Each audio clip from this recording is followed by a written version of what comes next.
बिस्मिल्लाह रहमान रहीम अल्लाह तबारक ताला के नाम से शुरू, जो बड़ा मेहरबान और निहायत रहम फरमाने वाला है। अस्सलाम वालेकुम रहमतुल्लाह व बरकातहू। प्यारे नाजरीन, हज़रत आमिना रजी अल्लाह ताला अन्हा फरमाते हैं कि जब मेरा बच्चा मेरे पेट में था तो बड़ी अजीब अजीब चीज़ें देखती थीं। अगर मैं घर से बाहर निकलती तो बादल का एक सा या मेरे ऊपर आ जाता और मुझे धूप ना लगती। अगर मैं पानी भरने के लिए जमजम के कुएं की तरफ जाती तो रास्ते में जितने पेड़ होते, इनकी टहनियां मेरे सामने झुक जाती जैसे मुझे सलाम कर रही हूं। मैं हैरान थी कि आखिर यह सब मेरे साथ ही क्यों हो रहा है। और जब जमजम के कुएं के पास पहुंचती तो नीचे का पानी अपने आप ऊपर आने लगता और बिल्कुल ऊपर मंडीर तक आ जाता। मैं अपने हाथों ही से बाल्टी पकड़कर पानी भर लेती। मक्का की औरतें मुझे जमजम के कुएं के पास खड़े रखती थीं और मुझे जाने ना देती थीं। वह कहती थी कि आमीना, अगर थोड़ी देर और खड़ी रहो, वरना तुम्हारे जाने से यह पानी अभी नीचे चला जाएगा और फिर हमें पानी भरने में बहुत तकलीफ होगी। इस तरह हजरत आमिना रजी अल्लाह ताला अन्हा फरमाते हैं, मैं औरतों से सुना करती थी कि जब बच्चा पेट में होता है तो माँ के को बहुत ज्यादा तकलीफें झील नहीं पड़ती हैं। कभी हाथ पांव में दर्द, कभी सर में दर्द और कभी उल्टी आना और कभी बुखार होना, कभी चिड़चिड़ापन। ये सारी बातें सुनकर मुझे अपने बारे में बड़ी हैरानी होती थी कि मुझे तो इन 9 महीनों में कोई ऐसी तकलीफ देखने को ना मिली। यहां तक कि जब तक मेरा बच्चा मेरे पेट में रहा तो मेरे सर में दर्द तक ना हुआ। इस तरह हजरत आमिना को बड़े अजीब अजीब ख्वाब भी नजर आते थे। वो फरमाते हैं कि जब मैं रात को सोती तो मुझे ख्वाब नजर आता तो मेरे जिस्म के अंदर में से एक नूर निकला है और इसने सारी दुनिया को रोशन कर दिया है। यह सब कुछ देखकर मुझे यकीन हो चुका था कि मेरे पेट में जो बच्चा है वह वाकया ही आम इंसान नहीं है। हुजूर अकरम सल्लल्लाहु अलैहि वसल्लम के दादा हजरत अब्दुल मुतले दिन रात काबे के पास जाकर काबे का गुलाब पकड़कर अल्लाह से रो रो कर दुआएं किया करते थे, या अल्लाह, मेरा बेटा अब्दुल्लाह तो इस दुनिया में नहीं रहा, लेकिन इसके घर एक बच्चे की पैदाइश होने वाली है। या अल्लाह, इस बच्चे की हिफाजत फरमाना और मेरे अब्दुल्लाह की नस्ल बाकी रखना। हुजूर सल्लल्लाहु अलैहि वसल्लम के सारे चचा इसी इंतजार में रहते कि मेरे भाई अब्दुल्लाह के घर बच्चा कब पैदा होगा। यहूदियों की किताब रात में लिखा हुआ था कि जब आखिरी नबी आएगा तो इसके पैदा होने से 10 दिन पहले आसमान पर एक लाल रंग का सितारा निकलकर चमकने लगेगा। तो जब हुजूर सल्लल्लाहु अलैहि वसल्लम की पैदाइश के 10 दिन बचे तो आसमान पर वो सितारा निकल आया। इसे देखकर यहूदियों में भगदड़ मच गई और इनके आलम ने सारे यहूदियों को जमा किया और कहा, देखो, आसमान पर लाल तारा चमकने लगा है। इसका मतलब है कि वो आखिरी नबी आने वाला है। जाकर मालूम करो इस वक्त मदीना में किसके यहां लड़की की पैदाइश हुई है। 10 दिन बचे हैं। यहूदियों ने जाकर मदीने से मालूम किया तो वहां बहुत सी औरतें हमल से थीं, लेकिन अभी किसी का वक्त करीब नहीं आया था। किसी के 2 महीने बाकी थे तो किसी के 4 महीने। इन यहूदियों ने आकर अपने आलम को बताया, मदीने में ऐसा बच्चा पैदा होने वाला नहीं है। तो इसके आलम ने कहा कि अब मक्का में जाकर देखो। तो सारे यहूदी मक्का पहुंच गए। वहां किसी के घर बच्चे की पैदाइश होने वाली है। इन लोगों ने बताया कि हां, यहां मक्का में 5 औरतें ऐसी हैं जिनके घर बच्चे की पैदाइश होने वाली है। तो इन यहूदियों ने कहा कि नहीं, ऐसे बच्चे की पैदाइश जिसका बाप फौत हो चुका है, यानी जिसका बाप अब इस दुनिया में ना रहा हो। लोगों ने बताया कि हां, अब्दुल मुतली का पोता पैदा होने वाला है।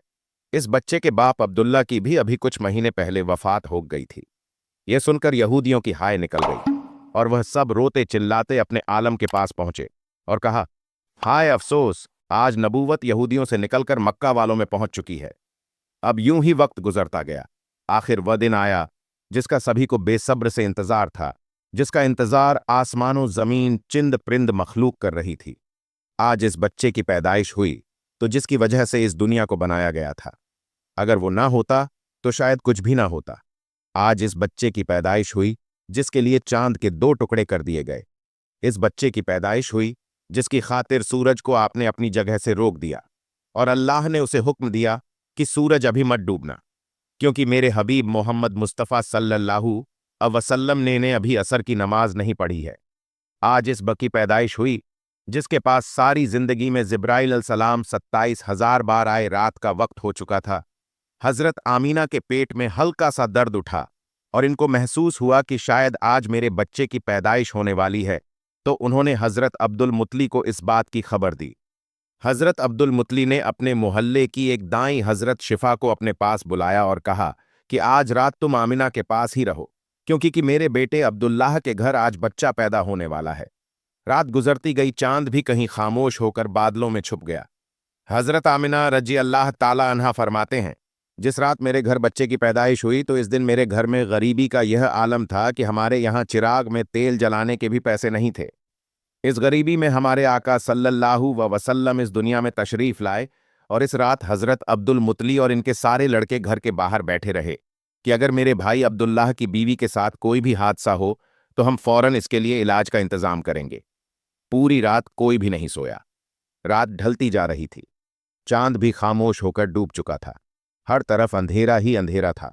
घर के अंदर भी अंधेरा, घर के बाहर भी अंधेरा। सहरी का वक्त हो चुका था कि अचानक हजरत आमिना के पेट में हल्का सा दर्द उठा और वह समझ गई कि अब बच्चे की पैदाइश होने वाली है। उन्होंने दाई शफा को आवाज देकर कहा कि मुझे दर्द हो रहा है। 1 घंटा पैदाइश को गुजरा। फिर सुबह होने से कुछ पहले हमारे आका सल्लल्लाहु अलैहि वसल्लम इस दुनिया में तशरीफ लाए।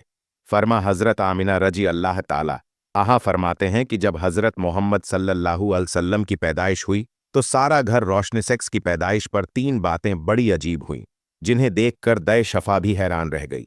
पहली चीज यह कि जब बच्चा पैदा हुआ तो इसके नाफ मां की आंख से जुड़ी हुई थी, और लेकिन हमारे हुजूर सल्लल्लाहु अलैहि वसल्लम के नाफ मां की आंख से बिल्कुल अलग थी।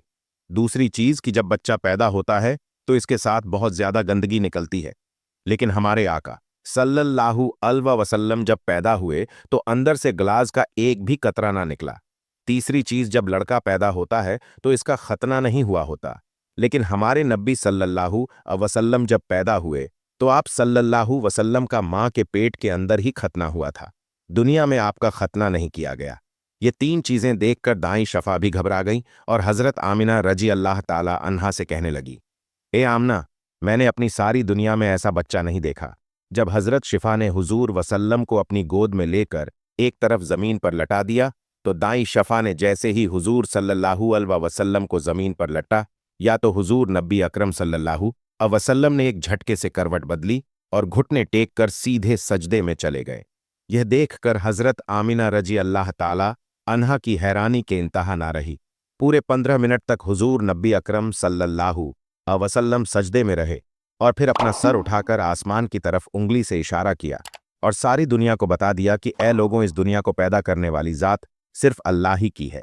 हजरत आमिना रजी अल्लाह ताला अन्हा फरमाते हैं कि मैंने अपने बच्चे को अपनी गोद में लिया तो अचानक क्या देखती हूं, आसमान के तारे जमी के करीब होते चले जा रहे हैं और फिर अचानक एक बादल का साया मेरे कमरे के अंदर आया और फिर मेरी गोद में मेरा बच्चा इस बादल के साये में गायब हो गया। इस बादल के अंदर से एक आवाज आने लगी, ए जिब्राइल अलसलाम, अपने बच्चे को सारी दुनिया के चक्कर लगवाओ, सारे नबियों की खूबियां दो, यूसुफ की खूबसूरती दो और अयूब का सब्र दे दो, इसे इब्राहिम की दोस्ती दे दो और दाऊद की मीठी जुबान दे दो। फिर हजरत आमिना रजी अल्लाह ताला आहा फरमाते हैं कि थोड़ी ही देर में वो बादल का साया खत्म हो गया और मैं देखती हूं कि मेरा बच्चा मेरी गोद में लेटा हुआ था। सुबह होने वाली थी। दाई शफा ने बाहर निकलकर हुजूर नबी अकरम सल्लल्लाहु अलैहि वसल्लम के दादा हजरत अब्दुल मुतबलिस्ट कहा कि जल्दी से मुझे मेरा पोता लाकर दिखा दो। दाई शफा जैसे ही हुजूर नबी अकरम सल्लल्लाहु अलैहि वसल्लम को बाहर लेकर आई तो नजर पड़ते ही सबके होश उड़ गए। इस कदर खूबसूरत बच्चा आमिना के घर पैदा हुआ है। सारे चचा भी अपने भतीजे को देखकर बहुत ज्यादा खुश हुए। यहां तक कि जब अब्बू लहब की बांधी सोबिया ने जाकर अब्बू लहब की खुशखबरी सुनाई तो अब्बू लहब, तुझे भतीजा मुबारक हो। यह सुनकर अब्बू लहब इतना खुश हुआ कि इसने अपनी बांधी सोबिया से कहा, जा, मैंने तुझे अपने भतीजे की खुशी में आजाद कर दिया।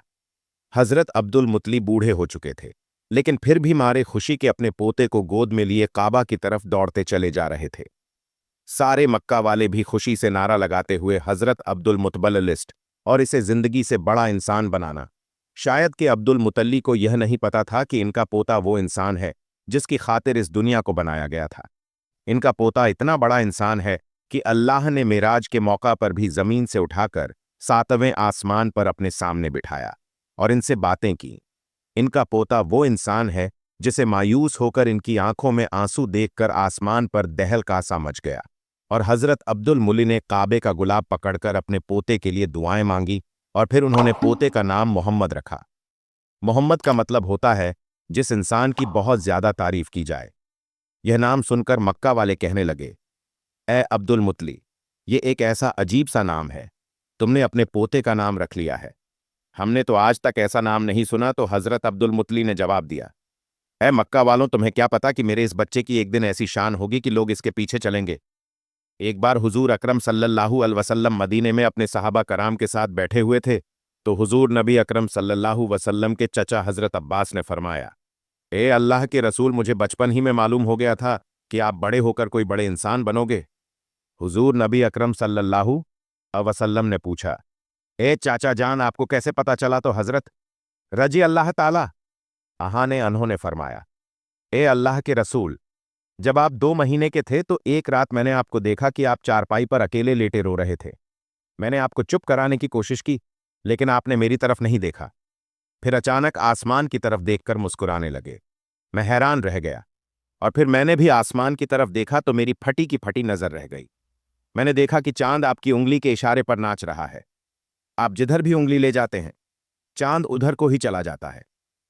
ये मंजर देखकर मैं समझ गया कि अब आप कोई आम इंसान नहीं है हुजूर।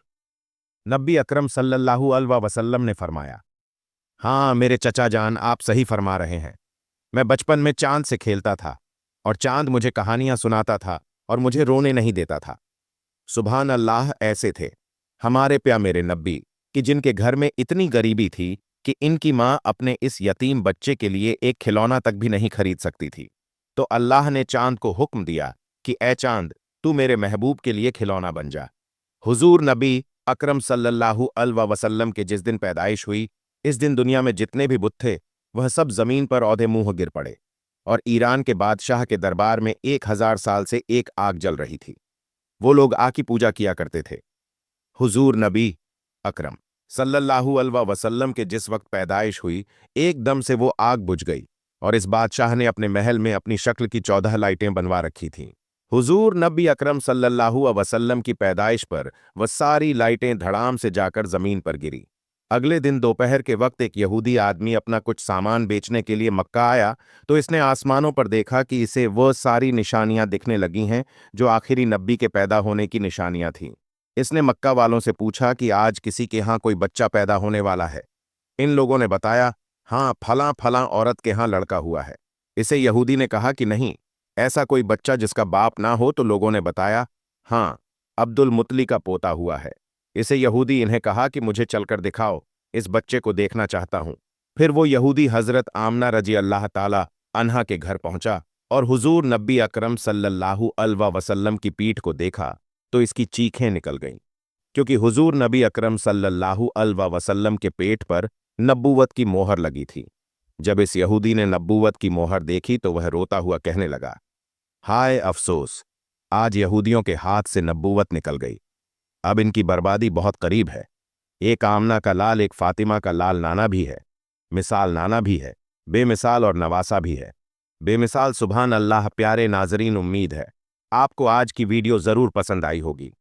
अगर आपको आज की वीडियो पसंद आए और आपको अगर आप ऐसे ही इंफॉर्मेशन वीडियो देखना चाहते हैं तो हमारे इस चैनल को जरूर कर दीजिए और दिए गए बेल आइकन को भी प्रेस कर दें ताकि हर आने वाली नई वीडियो का नोटिफिकेशन आप तक पहुंचता रहे।